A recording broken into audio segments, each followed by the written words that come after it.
तो जब आप इस तरह से रगड़ेंगे तो आपकी गम रिसेशन होगी, आपके मसूड़े नीचे चले जाएंगे, आपके दांतों में सेंसिटिविटी बढ़ जाएगी, जो दांतों की नेक की सरफेस है वो लॉस होना शुरू हो जाएगी। तो इस तरह से ना करें। ब्रशिंग की प्रॉपर टेक्निक है। टेस्ट चल रहा है, स्टूडेंट्स को अक्सर एग्ज़ाम्स के डेज़ में ये प्रॉब्लम हो जाता है, और वैसे लोगों को फाइनेंशियल इशूज़ हैं, काफ़ी सारे और प्रॉब्लम्स हैं जिनकी वजह से लोग टेंशन जो है फिर यहाँ पे चैनलाइज होती है और आपकी दांतों को आप रात को सोते हुए रगड़ते हैं। साल में 2 दफ़ा करा रहे हैं, 3 दफ़ा करा रहे हैं, बहुत ज़्यादा विजिट्स करा रहे हैं। तो होता ये है कि जब आप टीथ वाइटनिंग कराते हैं तो आपकी जो एनामल है उसकी जो है उसकी डिहाइड्रेशन हो जाती है। अंदाज़ा नहीं होता कि ये कितनी हद तक डैमेज कर रही है और लोग अपनी ज़िंदगी गुजार रहे होते हैं और इसकी तरफ तवज्जो नहीं देते। अस्सलाम वालेकुम, मैं हूं डॉक्टर इनकलाब फरीद और आप देख रहे हैं मेरा यूट्यूब चैनल और फेसबुक पेज।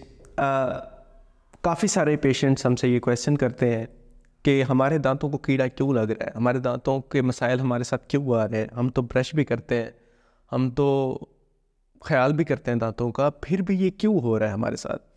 तो असल में कुछ चीज़ें, कुछ हैबिट्स हैं, कुछ प्रॉब्लम्स हैं जो साइलेंटली खामोशी से चल रहे होते हैं, जिनका आपको अंदाज़ा नहीं होता या जो आपकी जहन में नहीं होते, आपको पता नहीं होता, और जिनकी वजह से दांत जो है आपके आहिस्ता आहिस्ता ख़राब हो रहे होते हैं। तो आज हम उन चीज़ों को डिटेल से डिस्कस करेंगे। सबसे पहले जो मेन प्रॉब्लम है जिसकी वजह से दांत आपके ख़राब हो रहे होते हैं, मसूड़े आपके ख़राब हो रहे होते हैं, डैमेज हो रहे होते हैं, वो है टीथ ग्राइंडिंग, या जिसको हम ब्रुक्सिज्म कहते हैं कि रात को जब आप सोते हैं या दिन को भी जब आप बैठे होते हैं तो अक्सर लोग दांतों को क्लेंच कर लेते हैं, रात को सोते हुए दांतों को रगड़ते हैं। तो ये जो एक हैबिट है, इस हैबिट का लोगों को पता ही नहीं होता, और तकरीबन मेरे लिहाज से हर बंदे को ये हैबिट है कि जिसकी वजह से वो ज़िंदगी के किसी ना किसी हिस्से में दांतों को क्लेंच करता है और दांतों को रात को सोते हुए रगड़ता है। इसकी काफ़ी सारी वजूहात हैं, डिटेल में भी मैंने ये टॉपिक डिस्कस किया है, उसकी वीडियो मैं डिस्क्रिप्शन में दूंगा। अगर आपको ज़्यादा इसमें इंटरेस्ट है तो आप इसको देख सकते हैं वीडियो को। तो इसमें होता यह है कि आपके दांतों को रात को जब आप सोते हैं तो दांत रगड़ते हैं, तो जिसकी वजह से आपके एक तो दांत रगड़ की वजह से जो है वो दांतों की जो सरफेस है वो एट्रियन की वजह से वो लॉस हो जाती है। दांतों की जो एनामल है वो रगड़ खाने की वजह से बहुत ज़्यादा डैमेज होता है, और दांतों की जो नेक की सरफेस है वो ज़्यादातर, क्योंकि वहाँ पे बड़ा थिन होता है एनामल जो है आपका प्रोटेक्टिव जो लेयर है, तो वो रिमूव हो जाती है, जिसकी वजह से आपके दांतों की सेंसिटिविटी बहुत बढ़ जाती है और आपके दांत सेंसिटिव होते हैं। सुबह जब आप उठते हैं तो आपके जबड़े भी थके हुए होते हैं, और इस लॉन्ग रन में अगर ये बीमारी रहे तो आपके जो जोड़ों का मसला है वो भी शुरू हो जाता है। तो इसलिए ये ऐसी प्रॉब्लम है कि जो नंबर 1 पे आती है कि जिसका पता नहीं चलता, लोगों को अंदाज़ा नहीं होता कि ये कितनी हद तक डैमेज कर रही है और लोग अपनी ज़िंदगी गुजार रहे होते हैं और इसकी तरफ तवज्जो नहीं देते।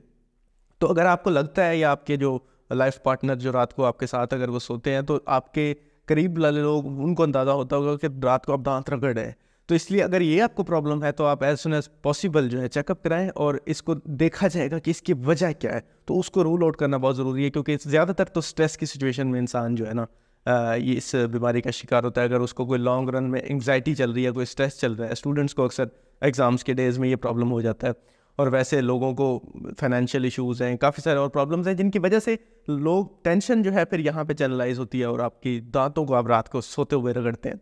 तो इसका हल जो है, उसका हल तो काज के ऊपर होता है कि क्या प्रॉब्लम है जिसकी वजह से आपको ये प्रॉब्लम आ रहा है, तो उसको ठीक करना ज़रूरी होता है। लेकिन वक्ती तौर पे या इसके बुरे इफ़ेक्ट्स से बचने के लिए ब्रुक्सिज्म के हम आपको नाइट गार्ड बना के देते हैं, जो कि आप रात को सोते हुए मुंह के अंदर लगा लेते हैं, और फिर आपके दांत जब आप रगड़ते हैं तो दांतों को डैमेज नहीं आता। खैर, ये एक ऐसी प्रॉब्लम है कि जिसकी वजह से आपके दांत ख़राब हो रहे होते हैं और आपको पता भी नहीं होता, और क्योंकि ये ऐसी बीमारी है कि जो साथ साथ चलती है और ये ख़त्म नहीं होती खुद ब खुद जब तक इंटेंशनली इसको कंट्रोल ना किया जाए, तो इसका अंदाज़ा नहीं होता लोगों को। तो आप अगर देखें, अगर आपको लगता है कि दांतों की जो आपकी ऊपर वाली सतह है वो इस तरह से है, जिस तरह से नज़र आ रही है, या वो रगड़ खा रही है, या आपके साथ वाले लोग आपको कहते हैं कि यार जब आप रात को सोते हैं तो रगड़ की आवाज़ आ रही होती है आपके दांतों में से, तो फिर हो सकता है कि आपको ये बीमारी हो, या इस चीज़ को आप थोड़ा सा देखें। अगर ये प्रॉब्लम है तो आप अपने डेंटिस्ट को चेक कराएं और नाइट गार्ड बनवाएं और अपना जो है ना बेहतरी की तरफ जाएं।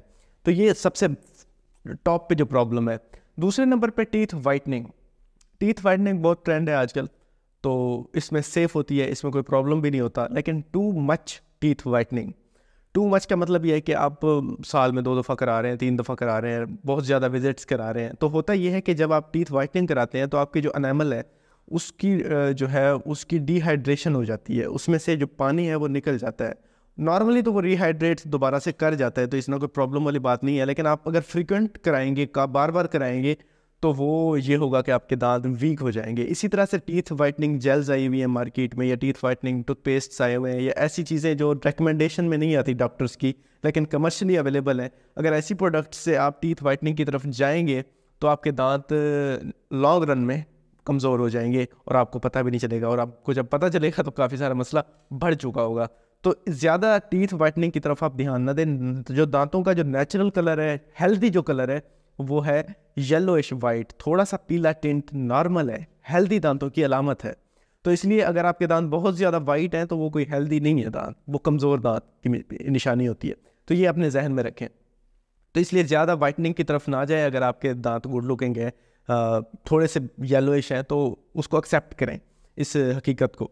और तीसरे नंबर पे जो सबसे बड़ी प्रॉब्लम है वो ये है कि ब्रशिंग ठीक नहीं करते, ऐसे रगड़ रहे होते हैं, मसूड़ों को रगड़ रहे, दुश्मनी कोई है यार आपको दांतों के साथ, मसूड़ों के साथ। सबसे सख्त वाला टूथब्रश ले लेते हैं और बहुत ज़्यादा उस पर पेस्ट लगा लेते हैं और फिर ऐसे रगड़ रहे होते हैं, ऐसे ऐसे ऐसे। तो ये क्या कर रहे हैं? मसूड़े बहुत जेंटल प्रेशर को भी बेयर नहीं कर सकते, बहुत सॉफ्ट होते हैं, बहुत सॉफ्ट टिश्यू है ये आपका। तो जब आप इस तरह से रगड़ेंगे तो आपकी गम रिसेशन होगी, आपके मसूड़े नीचे चले जाएंगे, आपके दांतों में सेंसिटिविटी बढ़ जाएगी, जो दांतों की नेक की सरफेस है वो लॉस होना शुरू हो जाएगी। तो इस तरह से ना करें। ब्रशिंग की प्रॉपर टेक्निक है, smooth ultra soft toothbrush use करें और फिर उस टूथब्रश को इस तरह से यूज़ करें कि गम्स से होते हुए दांत की तरफ आए। तो इस डायरेक्शन में आप टूथब्रश करें ताकि गम्स को डैमेज ना हो, क्योंकि गम्स आपके लिए बहुत बहुत बहुत इंपॉर्टेंट है। और अगर गम आपके चले गए, ख़राब हो गए, तो दांत फिर आपके नहीं संभलेंगे। तो इसलिए ये एक ऑन गोइंग प्रॉब्लम है जिसका आपको पता नहीं होता, आप टूथब्रश गलत कर रहे होते हैं, तो जिसके नतीजे में आपके दांत ख़राब हो रहे होते हैं। तो इसको भी आपने ध्यान देना है।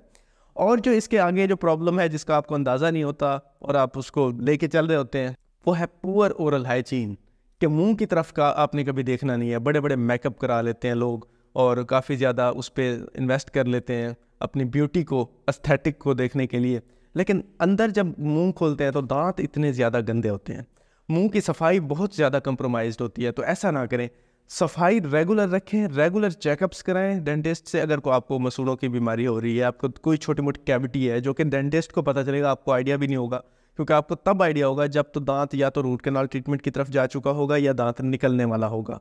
तो उस सिचुएशन में आपको दांत बेल देगा, आपको पेन देगा, आपको स्वेलिंग डिस्कम्फर्ट फील कराएगा, फिर आप आएंगे। तो बेहतर यही है कि आप 6 महीने साल में एक दफ़ा डेंटिस्ट से चेक कराएं, ताकि कोई प्रॉब्लम नहीं भी है तो चेकअप करा लें, क्योंकि अगर कोई प्रॉब्लम आने वाला हो तो वो अर्ली स्टेज पे जो है ना डिटेक्ट हो जाए और उसका जो है ना वो हल जल्दी से जल्दी पॉसिबल हो सके। वरना प्रॉब्लम बढ़ते जाएंगे, फिर जब आप हमारे पास आएंगे तो फिर ट्रीटमेंट महंगा भी हो चुका होगा और ट्रीटमेंट काफ़ी ज़्यादा एग्रेसिव भी हो चुका होगा। तो इसलिए अपने दांतों का जो है ना वो ध्यान रखें। इसके अलावा अपनी डाइट, लोगों की डाइट ठीक नहीं होती और कहते हैं दांतों को हम ब्रश भी करते हैं। आप देखें, आप जितनी भी ब्रशिंग कर लें, अगर आपकी डाइट अच्छी नहीं है, अगर आप चीनी बहुत ज़्यादा ले रहे हैं, रिफाइंड फूड बहुत ज़्यादा ले रहे हैं, ब्रेड ले रहे हैं, कार्बोहाइड्रेट्स बहुत ज़्यादा इंटेक है आपका, तो फिर दांत आपके बहुत मुश्किल है कि हम बचाएं।